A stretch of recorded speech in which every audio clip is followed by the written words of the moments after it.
I'm Jennifer Podemski, and I am the Director of Future History, and I'm sitting here with our lovely co-hosts. Sarain Fox. And Kris and Sarain. I don't know about the lovely part for me. You're pretty lovely. Yeah, you're lovely. You have your lovely moments. Lovely moments. So I hope you're following this TV series and joining these guys on their journey of discovery and learning along with us about all of the incredible work being done in the Indigenous community in reclamation and rematriation and harnessing Indigenous knowledge and bringing it into the future. And there's just so many exciting things going on in the show. And today we're going to chat a little bit about our experience on the food episode. That was a fun episode to do.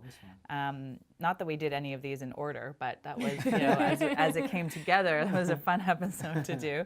Any anecdotes or memories about, so we went to Six Nations, we met with Adrian Liquors, who has the big market and all this beautiful garden, and that was pretty amazing to see. I think the one thing about Adrian that I appreciated the most was the fact that they were growing all these beautiful vegetables, and the best part of her day was when she went and found somebody stole them. Yeah.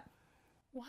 Well, she said this is, you want people to steal, you want them to steal your food. Because that's actually. Remember, I ended up buying a bunch of plants, and then they ended up coming with us for like You 2 days after, and I just have to keep moving these plants around because they're like, "What are you gonna do with these?" I'm like, "I have to bring these plants home." They made it. They're still living in my kitchen. So. Wow, amazing. Yeah. Oh yeah. But what I remember about the morning of Cookham's Kitchen is that it was actually raining in Toronto, and we had these big rental cars for the production. And that morning, something was going on with the tire, and there was just like this rumble going on. Our producer Jeff was driving the car, and there was just like this big ordeal. And then he pulls up in front of Cookham's Kitchen, and there was, I kid you not, a nail that was a bolt like this big. This big. We must have a picture of it. Yeah, it was like, I've never seen anything like this in a tire. I can't even crazy. believe we were driving like that. it was crazy. And while we were doing the interview, they actually swapped the tire in front of Cookham's Kitchen while we were all just enjoying gourmet food. Yeah, that's right. And speaking of the gourmet food, that what is it with the sweetgrass in it? Creme brulee. Oh my gosh, that was the best thing.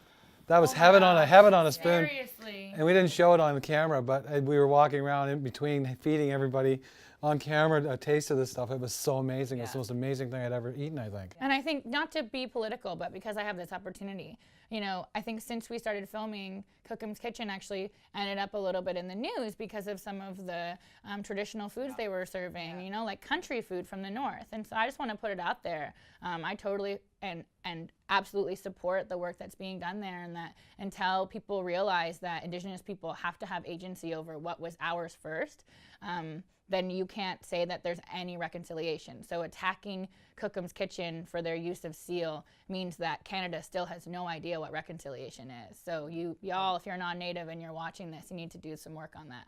And go try Cookham's Kitchen, because that elk we had was like divine. The meal was incredible. Like, so. And then we went up to Nipissing, met with Bob Goulet, another very contentious issue about the fishing, traditional fishing, and of course he talks about natural order and natural law, and the divisiveness in the community about who has rights to fish and who doesn't, and ultimately the conversation around sustainable fishing and the right of the community to have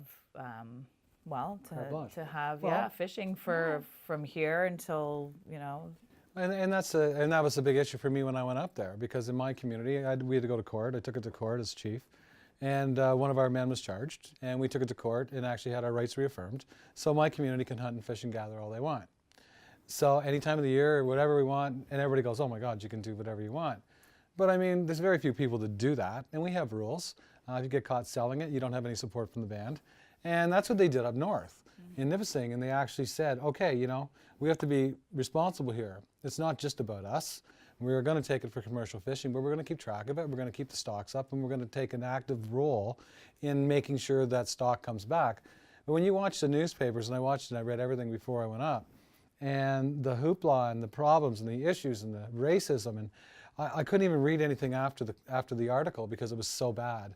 But the people don't understand that these men are trying to protect the fish stocks, and even fighting with their own community over it, that feel that they have the right to do what they want to do with those issues. It's a big issue It's a for big sure, and there's issue. many sides to the Yeah. argument or to the debate. And we were, in this episode, we were talking to a specific group of people, and went into it from the perspective of learning more about what the council is doing to contribute to sustainable development and sustainable fishing. So I'm sure there's many more opinions on Yeah. the subject, Oh, yeah. and I think that's sort of what this show is intended to do, is to open up the conversation and continue to have dialogue about all of these, whether they're issues or just simply conversations. I think it's important to contribite to a bigger and more dynamic interaction in our own communities, but also outside of our communities, and stop appearing to the rest of the world or the outside world like as if we're very one-dimensional, and that it's one voice. And since it's food, we should mention the food. The food was The amazing. pick roll was amazing. Oh yeah, Yeah, pick roll was amazing. my Ojibwe heart says pick roll all day long. But I think it's also important that we acknowledge that, like, part of this, I think people call it debating, but we're not just one people. We're very diverse. And even though we're all connected, and I see all of my Indigenous relatives as family, I still honor that every single community has the right to make their own decisions. And whether I have a certain opinion as an Anishinaabe person from this demographic, I can't truly intimately understand what's going on in one community and why they might need to make the decisions that they need to make. So I think if you are watching and you're maybe from Nipissing, or you have a similar something going on in your community, remember you can always get a hold of us at talkingstick@futurehistorytv.ca.